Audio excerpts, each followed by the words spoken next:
आज का मन्ना, ब्रह्मांड में केवल 2 मनुष्य। बाइबल के पद, रोमियो 5:19। क्योंकि जैसा एक मनुष्य की आज्ञा न मानने से बहुत लोग पापी ठहरे, वैसे ही एक मनुष्य की आज्ञा मानने से बहुत लोग धर्मी ठहरेंगे। 1 कोरिन्थियम 15:45।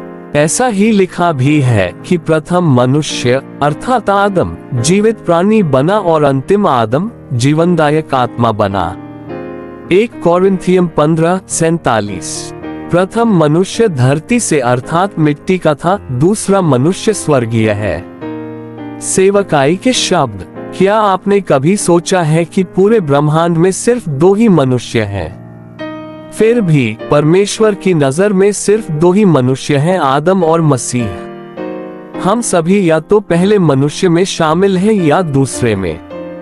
आदम पहला मनुष्य था। वह न सिर्फ पहला मनुष्य था बल्कि पहला आदम भी था। आदम को परमेश्वर ने सृजाया था और उसमें परमेश्वर के दिव्य स्वभाव और जीवन का कुछ भी नहीं था। वह सिर्फ परमेश्वर की सृष्टि था, उसके हाथ का कार्य था। मसीह दूसरा मनुष्य और अंतिम आदम है। ये कहने का क्या मतलब है कि मसीह दूसरा मनुष्य और अंतिम आदम है? इसका मतलब है कि मसीह अंतिम मनुष्य है।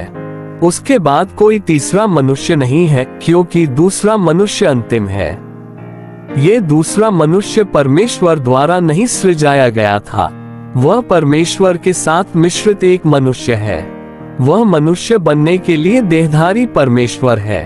पहले मनुष्य में परमेश्वर के दिव्य स्वभाव और जीवन का कुछ भी नहीं था, क्योंकि वह सिर्फ परमेश्वर की सृष्टि था।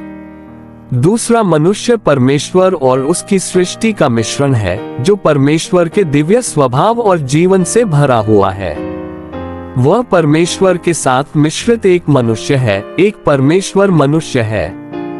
परमेश्वरत्व की परिपूर्णता उसमें देहरूपित है। कुलोसियों 2:9। आमीन।